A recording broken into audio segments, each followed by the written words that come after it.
Donkeys are quite the unusual animal, although they are amazing. In today's video, we are going to go over 5 things that you need to know about these incredible animals. So you ready? Join the safari and let's get started.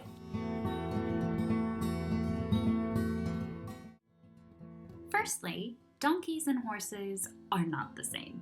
Even though they share the same genus, Equus, and a long ago distant relative, they are certainly not the same kind of animal. And donkeys aren't just smaller than horses, there's a variety of other differences.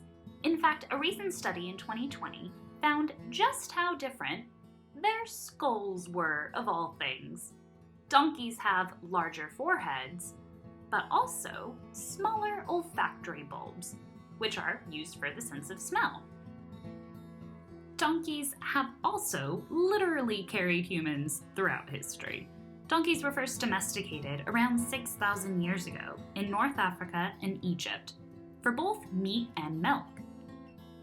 3 of my favorite things that donkeys have done throughout history were that they were ridden by the kings of the East long before horses. Secondly, they kept the Silk Road going.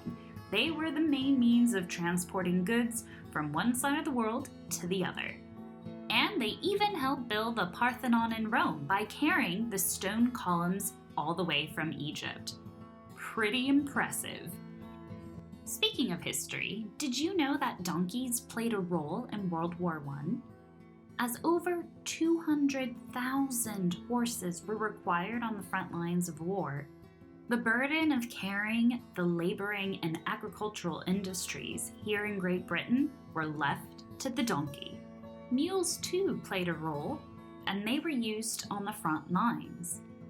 It came in quite handy because if frightened, a mule will rarely bolt or panic like a horse would. Instead, they'd more likely study the situation before responding. Thus, they came in quite handy.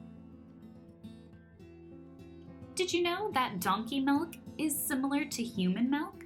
Yeah, that's right. Pretty crazy, huh?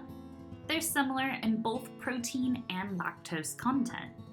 However, donkey milk has less lipids, aka less fat, than human milk. The 5th and final unusual thing you need to know about donkeys is that they are under threat because of their skin. That's right. Sadly, it's reported that in China, millions of donkeys are farmed for their skins to produce a medicinal gelatin that's used in traditional medicines. In fact, donkey populations in China have collapsed by 76% since 1992. Luckily, places like the Donkey Sanctuary here in Britain are working hard to not only take care of rescued donkeys, but raise awareness of just how amazing these animals are and the struggle for survival that they are facing today. For more information, I encourage you to check out the links in the description below. Thanks so much for watching, and I'll see you in the next video.